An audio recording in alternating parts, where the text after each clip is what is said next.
Good afternoon, everyone. I'm Breon, the United States Attorney for the Eastern District of New York. Today, we are announcing 3 impactful cases from my office in our nation's fight against the People's Republic of China's transnational repression activities. The first 2 criminal complaints that I am announcing shed further light on the extent of the PRC government's efforts to project its authoritarian worldview on the residents of this city and this country. The 2 complaints charge more than 30 officers with China's national police force, which is called the Ministry of Public Security, or the MPS, and 2 New York City residents with violations of U.S. law. Unlike typical officers, the MPS officers who have been charged today are not focused on preventing crime.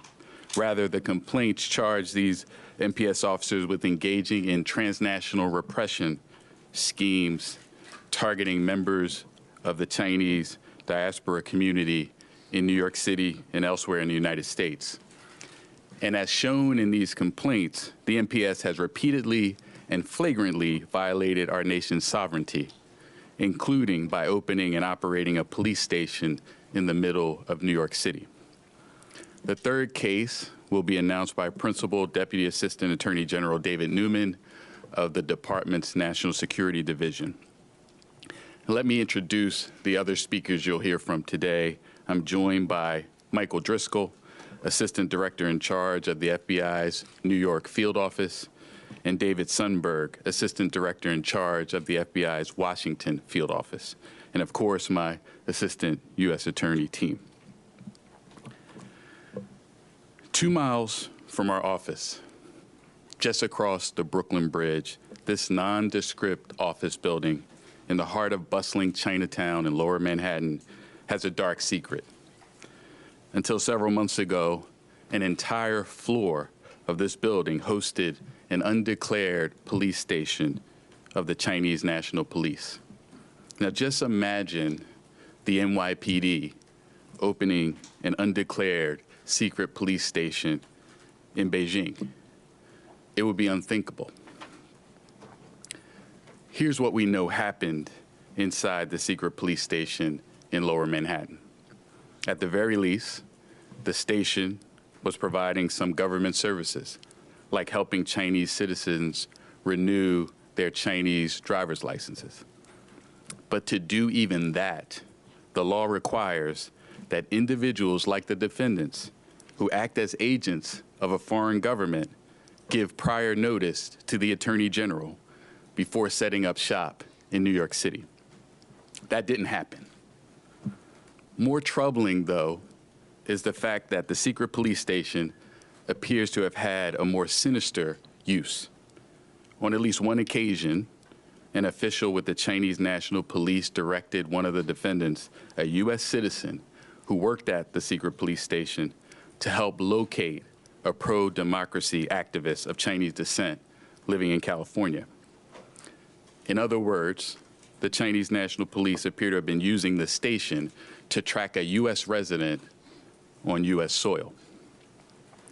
The 2 defendants whose arrests we're announcing today destroyed evidence of their communications with the Chinese National Police when they learned of the FBI's investigation.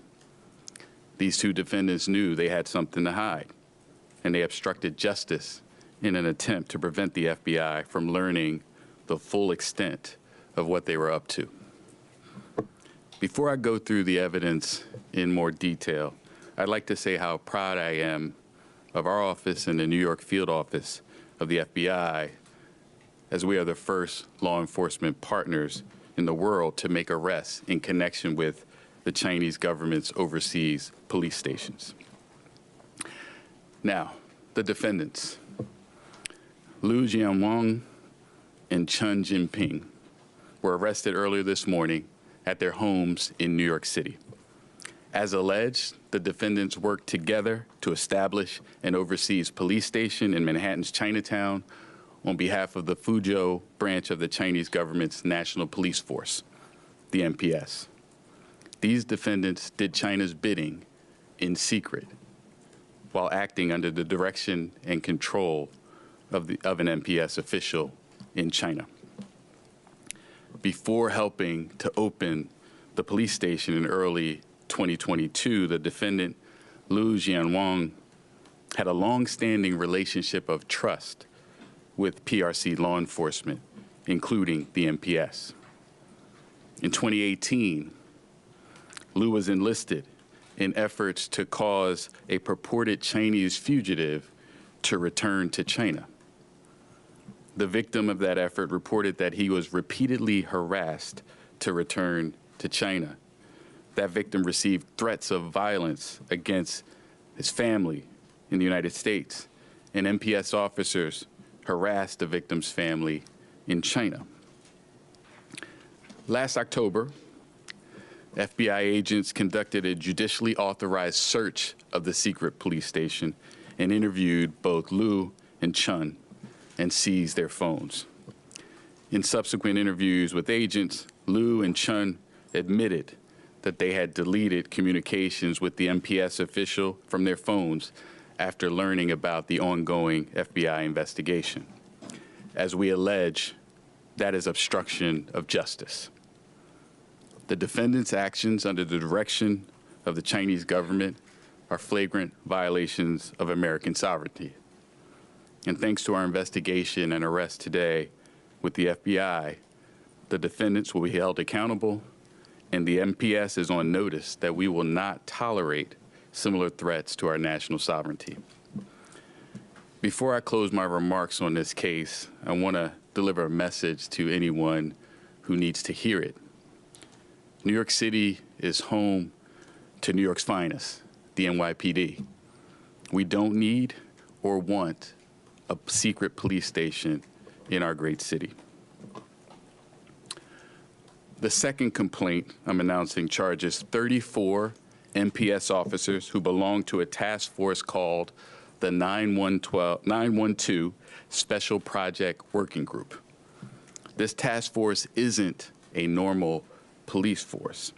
It doesn't protect people or combat crimes. It commits crimes, targeting Chinese democracy activists and dissidents located outside of the PRC, including right here in New York City. This task force operates as an internet troll farm, creating thousands of fake online personas, which they use in a coordinated plot to harass, disparage, and threaten dissidents and activists throughout the world. People who the PRC perceives as threats to the legitimacy of the Chinese Communist Party. One way that these MPS officers harassed Chinese dissidents was by repeatedly causing their meetings on U.S. technology platforms to be interfered with. For example, in an online video conference on the topic of countering communism, task force officers flooded the video conference and drowned out the meeting with loud music and vulgar screams and threats directed at Chinese dissidents. In crashing and disrupting these online meetings, the MPS subjected Chinese dissidents living here in the United States to the authoritarian rule of the PRC. That is unacceptable. And in addition to threatening and harassing Chinese dissidents, the MPS officers used their fake online personas to spread official Chinese government propaganda and narratives to counter and overwhelm the dissidents' pro-democracy speech. The MPS officers on the task force also used their fake online personas to spread disinformation. Among other items, the official PRC disinformation suggested the weakness of U.S. democracy and foreign policy, sought to sow political divisions in U.S. national elections, and conveyed conspiracy theories regarding the U.S. government's alleged responsibility for the origins of the COVID-19 pandemic. As a result of our investigation, the world now has a unique, never-before-seen view of how the PRC government deployed this army of internet trolls. We cannot and will not tolerate the Chinese government's persecution of pro-democracy activists who have sought refuge in this country. And let this prosecution serve as a warning that we remain resolved and steadfast to fight against any efforts by the Chinese Communist Party to oppress and intimidate our residents. I'd like to take a moment just to praise the work of my office's National Security and Cybercrime Section, which has long been a national leader in successfully prosecuting counterintelligence threats with a focus on hostile foreign state actors such as the PRC and Russia. And I also want to acknowledge and thank my outstanding team, Assistant United States Attorneys Alexander Solomon, Nick Moscow, Ian Richardson, Jessica Weigel, and Antoinette Rangel, and litigation analysts Benjamin Richmond and Mary Claire McMahon. Also want to thank trial attorney Scott Claffey from the National Security Division and FBI agents Joseph Hugdahl, Amy Turner, Belinda Lee, Robbie Markham, Jason Moritz, Carrie Crossmore, Michael Joyner, Jillian Saladay, and John Ferraraccio for their truly exemplary work on these cases. Now, the allegations you just heard sort of pull back the curtain on the PRC's audacious and illegal attempts to harass dissidents and stifle free speech in our country. And today's charges send a crystal clear response to the PRC that we are on to you. We know what you're doing, and we will stop it from happening in the United States of America. And I want to emphasize this for the members of our Chinese diaspora community living in the Eastern District of New York and elsewhere in our country, those folks who are potential targets of PRC-directed harassment, intimidation, and spying. My office and our law enforcement partners are here to protect you and your rights, and no foreign country will stop us from doing that. I will now call up Principal Deputy Assistant Attorney General David Newman of the National Security Division to explain the details of and answer any questions regarding the third criminal complaint from my office from which I am recused.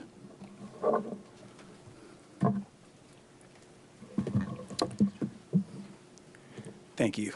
I'm David Newman, the Principal Deputy Assistant Attorney General for National Security at the Department of Justice. Assistant Attorney General Matt Olson is attending to other matters in Washington today, could not be with us. I'd like to extend my thanks to U.S. Attorney Peace, to Assistant Director Driscoll, and Assistant Director Sundberg for welcoming me in his stead to address these cases. The trio of cases announced today details how the People's Republic of China, through its Ministry of Public Security, has engaged in a multi-front campaign to extend the reach and impacts of its authoritarian system into the United States and elsewhere around the world. It shows the PRC's efforts to globalize the oppressive tactics used domestically in China to silence dissent. Authoritarianism is a threat to democracy anywhere. The efforts of government of the PRC to export authoritarian methods to stifle free expression in the United States is a threat to America's democracy that we will not abide. Today's arrests and disruptions show that the Department of Justice is committed to using the rule of law to hold accountable authoritarian state actors who seek to threaten the integrity of American public discourse and the right to free expression that underpins our nation's values. And we are calling foul on conduct that should be out of bounds for any responsible nation-state actor. The NPS is seen as the Chinese government's principal national police authority, but the actual role of the NPS, as you just heard, is broader, extending to intelligence and national security operations far beyond China's borders, including the illicit transnational repression schemes that are the target of today's three actions. Across these cases, the multidimensional nature of the PRC's transnational repression playbook have played out in the charges we allege today.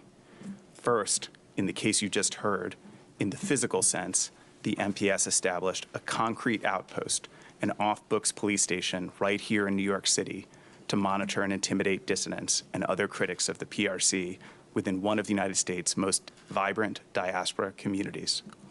The complaint alleges that on behalf of the MPS, 2 New Yorkers opened and operated that so-called police station starting in February 2022. Next, in the virtual sense, the threat from the PRC manifested as its agents and operatives sought to interfere with online gatherings, online organizing, and other social media critiques of the PRC regime, going so far as to conspire with an employee of a US-based technology company to compromise the privacy of online virtual meetings, which were being used by attendees as a modern-day means of public protest and the exercise of freedom of assembly. This fact pattern, in the case I am announcing, underscores the insider threat risk facing any U.S. company that does business in China and has employees based in China. In the second complaint just unsealed, we have charged 34 defendants with conspiring to harass and threaten U.S.-based critics of the PRC regime. The 34 defendants are MPS officers who are members of the 912 Special Project Working Group. The group's officers post, monitor, and update content on various social media platforms that mirror and amplify the PRC-approved public messaging. Using false names, these fake accounts disseminate and amplify messages to manipulate public perception in favor of the PRC and to undermine and discredit perceived adversaries of the PRC, including the United States, as well as democracy generally. The MPS also uses these accounts to extend the PRC's reach, both online and off, in order to intimidate specific critics and dissidents. To that end, a third complaint unsealed today, the one I am announcing, amends and builds on prior complaints out of the Eastern District of New York and lays out how MPS officers targeted participants in virtual convenings hosted on the platform of a U.S. communications technology company. Participants included Chinese dissidents and critics of the regime based in the United States and around the world. As described in the amended complaint, the actions of the MPS officers had a chilling effect on meeting participants, some of whom had fled the PRC and knew the PRC was likely monitoring them from abroad. The complaint in that case also alleges that the MPS worked closely with another defendant to censor speech on the U.S. technology company's platform, including speech taking place here in the United States. As announced when the original complaint was filed in December 2020, that defendant was an employee of the U.S. technology company who was working at the time in China. We allege that the defendant removed content critical of the PRC, fabricated evidence of the terms of service violations in order to end virtual meetings critical of the PRC, and suspended and canceled user accounts that were critical of the PRC. Whether through these physical or virtual means, these crimes created real effects for victims in the United States, victims whose rights the Department of Justice is committed to protecting. As the National Security Division, my division, continues to pursue its strategy of countering nation-state threats, we want to emphasize that our efforts, including today's cases, are directed against the illicit actions of the PRC government and its agents, not the Chinese people, not the Chinese diaspora community in the United States, and not Americans of Chinese descent. In our work in this space, we have seen that victims of transnational repression in the United States are too often individuals who came to the United States precisely to benefit from the added protections that our Constitution and our laws provide against authoritarianism and tyranny. In the United States of America, the law protects all of us in the peaceful expression of our opinions, our beliefs, and our ideas. And in America, the law protects all of us equally from persecution, violence, and threats of violence. As authoritarian governments, whether the PRC, Russia, Iran, or others, become more brazen in their efforts to trample the rights and liberties that are the bedrock of our democracy, the Department of Justice will redouble its efforts to defend our democracy, our democratic institutions, and our sovereignty.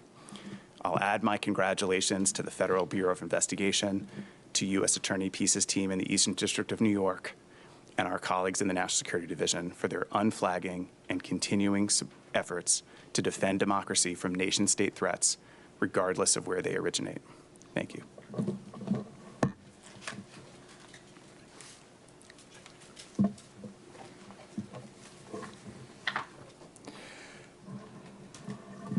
Good afternoon, everyone. Thank you for joining us today. I am Mike Driscoll, Assistant Director in Charge for FBI's New York office. I want to thank U.S. Attorney Peace for having us here today, for Deputy Assistant Attorney General Newman for joining us, and for Assistant Director Sundberg for making the trip up from Washington. As you heard in the first complaint we've laid out today, a shameless scheme directed by the Chinese government's Ministry of Public Security, their National Police Service, was carried out by two individuals who we arrested this morning. As alleged in the complaint, they set up and ran an undeclared police station in downtown New York City. This is clearly a blatant violation of our national sovereignty, and it circumvents the judicial law and law enforcement cooperation that is standard around the world amongst law enforcement organizations. This case is a further example of the audacious activities that the government of China has carried out right here on American soil. Just last year, in this same district, we announced charges in another repression case, where individuals operating on the behest of the Chinese government targeted a U.S. congressional candidate, an American citizen and a military veteran who had protested the Chinese government's abuses at Tiananmen Square. And this was an attempt to disrupt his campaign. I want to be clear that the individuals arrested today were working at the direction of the Chinese government. Not only was the police station set up on the order of MPS officials, but members of the Chinese consulate in New York even paid a visit to it after it opened. It is our belief that the ultimate purpose of this illegal police station was not to protect and serve, but rather silence, harass, and threaten individuals here in the United States, and particularly those expressing views contrary to the Chinese government. The charged individuals used a New York-based nonprofit to set up the station, claiming their purpose was to serve the people of Chinese descent with things like driver's license renewals. But only a month after opening, their MPS contact directed them to hunt down a pro-democracy Chinese dissident living in California. Upon learning of the FBI's investigation into the police station, the defendants erased their communications to conceal their activities. The FBI is unwavering in our mission to protect the American people and uphold our Constitution and the freedoms enshrined in it. Anyone working on behalf of a hostile foreign nation to violate our national security and freedoms from within our borders will be held accountable. I want to urge anyone who's been targeted or approached by the Chinese government or by any other authoritarian regime to come to us for help. We want to hear from you. You can report this information to your local field office or reach out to us online at tips.fbi.gov. I want to thank those who helped make this case possible, our colleagues through the international intelligence and law enforcement communities who we always work closely with on these type of investigations, the Eastern District of New York, who clearly continues to be an outstanding partner on this issue, the New York City Police Department, which provided tremendous support, the members of our New York Field Office Counterintelligence Division, and in particular, I want to highlight the outstanding work by our case team, who are working so hard to bring this case. So thank you all for joining us today. And with that, I'm going to turn it over to Assistant Director in Charge, David Sundberg from our Washington Field Office.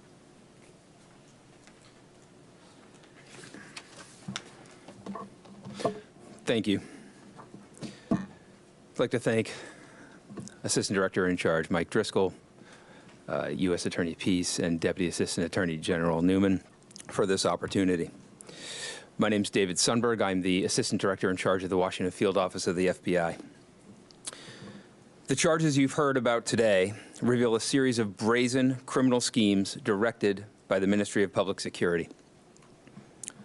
One of the complaints unsealed today shows that 34 MPS officials have been charged with conducting a massive campaign to use social media to harass and threaten Chinese dissidents, amplify division among Americans, and undermine confidence in our democratic processes.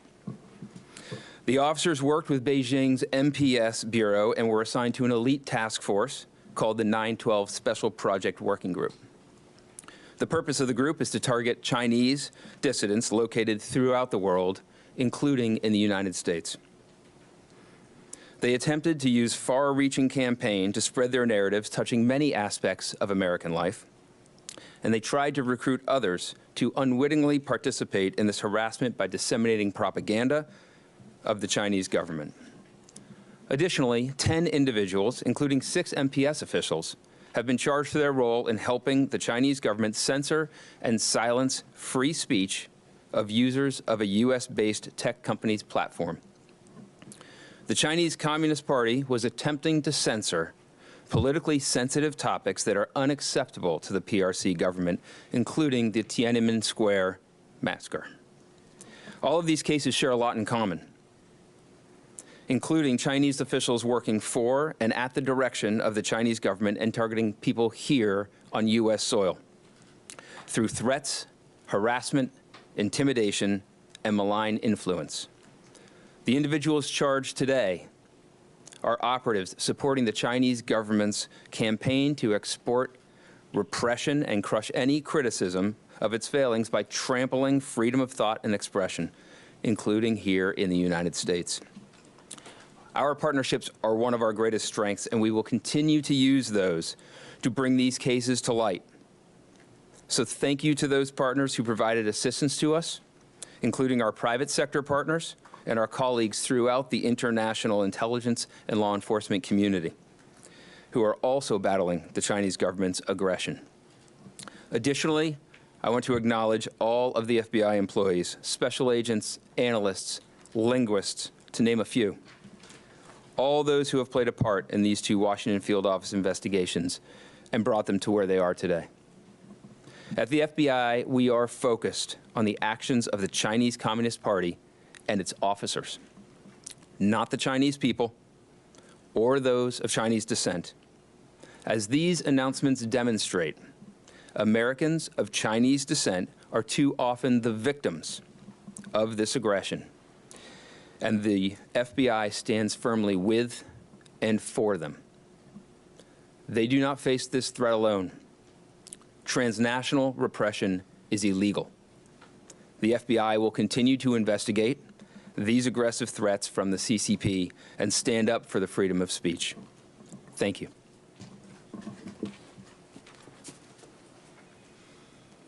Questions? I have a question.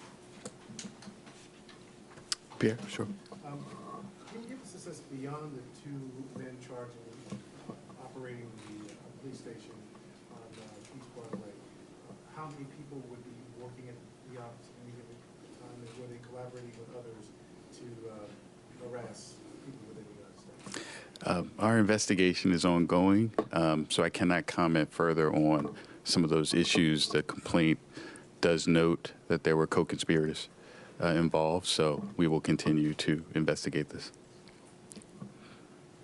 Jonathan? Thanks.